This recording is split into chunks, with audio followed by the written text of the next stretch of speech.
Это печенье, которое заменит вам баунти. Очень много кокосовой стружки, сахар, ванильный сахар и муку перемешайте в глубокой миске.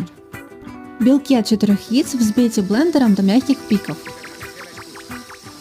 Соедините обе массы и замесите слегка рассыпчатое тесто. Влажными руками сформируйте печенье. Всего у меня получилось 20 колобочков. Отправьте запекаться в духовку на 15-20 минут. Сверху печенье должно покрыться хрустящей карамельной корочкой, а внутри остаться такое же нежное, как батончик баунти.